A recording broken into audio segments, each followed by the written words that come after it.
Hello everyone and welcome back to another must-see chess game by Paul Charles Morphy against Thomas Wilson Barnes. One of the last chess games that I demonstrated of Paul Morphy was against Thomas Wilson Barnes, the strong English chess master who defeated Paul Morphy more than anyone else at friendly games. So in that chess game that I demonstrated, Wilson Barnes defeated Paul Morphy.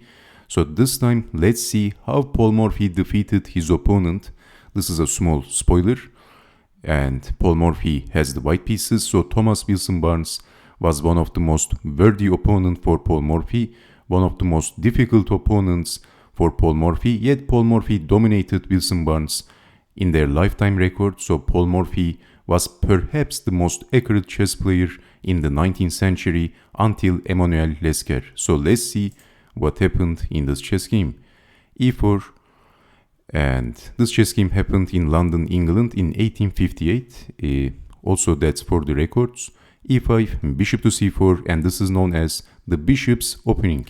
Knight to f6, knight to f3, and the game is actually transposing into the Russian game, the Italian variation of the Russian game. Knight takes on e4 and knight takes on e5 is a common move, but Morphy played knight to c3 and he is basically sacrificing a pawn, and this gambit is known as Boden-Kieseritsky gambit, which is accepted.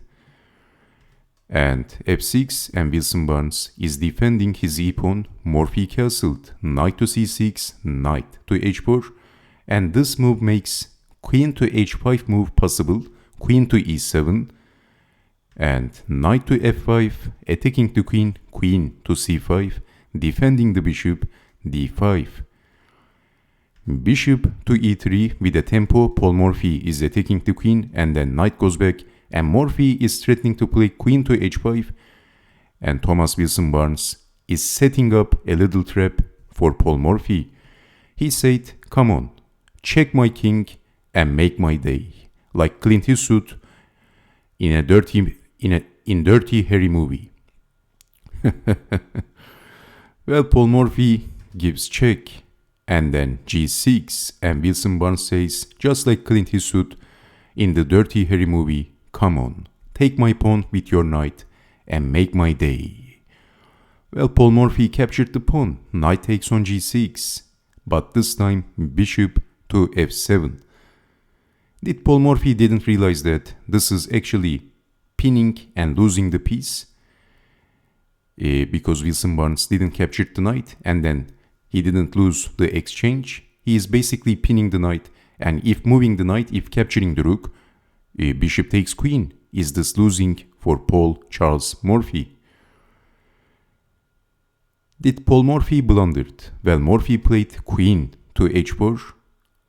Okay, now he is attacking the rook. What else? Bishop has to take the knight, but then queen takes on f6, and we can easily say that Paul Morphy has a plan. Paul Morphy has a play.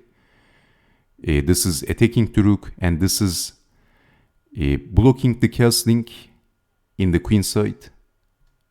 So defending the rook, but then rook from a to d1, attacking the d pawn with a tempo. Bishop to e7, and then queen to e6, attacking the d pawn. Bishop to f7, Paul Morphy goes back, and basically officially we can say that Paul Morphy is a piece down.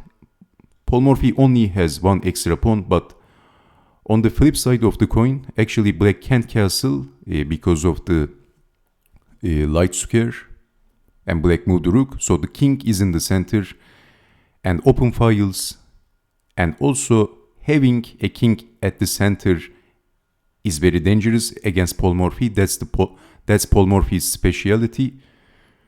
Knight to d8. So Wilson Barnes played a passive move, but he realized that actually castling is not possible. He basically wants to castle.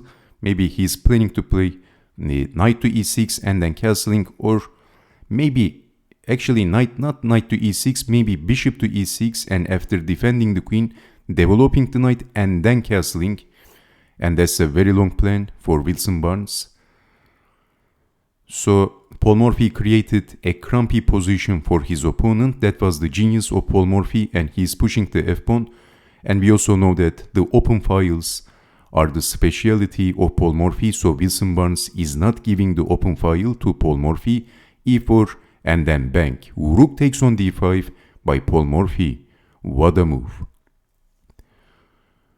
This came out of the blue. Bishop takes on d5 and then checking the king by Paul Morphy. And black can't block with the bishop because then queen takes queen. King to f8 and then bank. Bishop takes on d5 and Paul Morphy has two extra pawns and also his opponent's king is exposed. So he's basically getting something in return for sacrificing a piece. But still Paul Morphy is a piece down. And can you see what is happening here? Can you see the threat of Paul Morphy? Of course white can't take the rook because then queen takes queen. And white can resign. That would be a terrible blunder. Wilson Barnes realized what is happening and he played rook to g7. Let's say c6. Well, c6 would be a terrible blunder. Can you see why this move is a blunder? Let me give you 3 seconds. If you want, you can pause the video. Because of queen to f5. This is an unbelievable blunder, by the way. The worst move possible. King to e8. Actually, the only move if blocking with the knight, getting checkmated. Then bishop to f7. Check. And then losing the queen. So how about king to g7? Well, this is getting checkmated by force. Just like this. Okay, so king to f8, bishop takes on d5. Rook to g7 and then b4, deflecting the queen. f5 by Paul Morphy. f6 is coming and we have knight to f7 allowing f6. It looks very, very shaky and dangerous for Thomas Wilson Barnes. He is playing with fire, but this is easy to say me when I'm sitting on my comfortable chair, when I'm sitting in front of my computer and analyzing chess games with the chess engine. If you were in Thomas Wilson Barnes' shoes, I'm sure you might also do the same mistake, but black had to find the most resourceful, the most accurate defensive move, and that was queen to f6.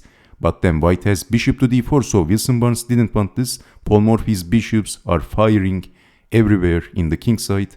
But then black has queen to h4, that's a skewer, attacking the rook, check. And then queen to e8, and this is still looking dangerous, but black is surviving and black is a piece up, and Paul Morphy in this position, white, is 2 pawns up. So this is also looking mega dangerous. And you might also ask what happens if bishop to f6. Well, actually this is losing because of check. And where is the king going? Look at this incredible bishop pair chess game of Paul Morphy, a perfect example. Paul Morphy's bishops are firing the king. The queen is also covering the escape square. You can only block with the rook or with the bishop. Then bishop takes on e7, rook takes on e7. If king takes, then pushing the pawn, forking the king and the rook. So rook takes on e7 and then f6, and this is also looking extremely dangerous for black. So Paul Morphy pushed the pawn, and maybe blocking with the bishop was even better than knight to f7, and Paul Morphy pushed the pawn, forking 2 pieces. Bishop takes on f6, and what would you do in this position if you had the white pieces? Can you guess the next move of Paul Morphy? He played a very good move. If I give you a couple of seconds, can you guess that next move?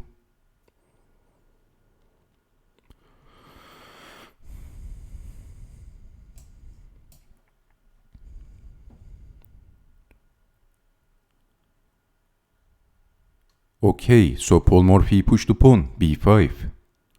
Deflecting the queen if moving the queen, then capturing the bishop. So queen to d6, but then bishop takes on f7 by Paul Morphy. And this is losing. Actually, where is the queen going? Seriously. So, queen to d6. Bishop takes on f7 by Paul Morphy. And would you capture the bishop? It is very tempting, isn't it? We have b6 by Thomas Wilson Barnes. If rook takes on f7, well, unfortunately, black is losing the queen. That was the threat of Paul Morphy. So with capturing the knight, Paul Morphy is allowing bishop to c5. The queen is guarding the bishop. So this is why Wilson Barnes pushed the pawn. And he's only the exchange up. He has only the exchange. And Paul Morphy also has one extra pawn. And black has the exposed king. So Wilson Barnes is defending on c5. Bishop to h6, pinning the rook. King to e7. And the game is getting less complicated. Capturing the rook. Bishop goes back and threatening rook or queen to f7. So defending. But a beautiful aesthetic move by Paul Morphy. Rook to f7. Forking king and the bishop. Check. And then capturing the bishop. Well, Wilson Barnes has checked, but this is not doing much to Paul Morphy. The king is escaping and he is creating a pass pawn. He is pushing the pawn, but this is not going to do much to Paul Morphy. Check, check, checking the king. And after this move, Thomas Wilson Barnes resigned because of this possible continuation. c6, check, mate. Or if king to b8, checking the king and then check, mate. There is no sensible defense for Thomas Wilson Barnes. And black is getting checkmated. What an incredible, aesthetically beautiful, almost genius level chess game by Paul Morphy. A very exciting, risky, daring, attacking chess game by Paul Morphy. He played like Mikhail Tal actually. So I hope you have enjoyed watching this chess game. And I hope to see you next time. This was a little bit more complicated chess game for Paul Morphy's standards. Actually, usually Paul Morphy's chess games are simple yet beautiful. This was complicated, complex yet beautiful. Just like the Baroque art. So thank you very much again. Stay safe and bye bye.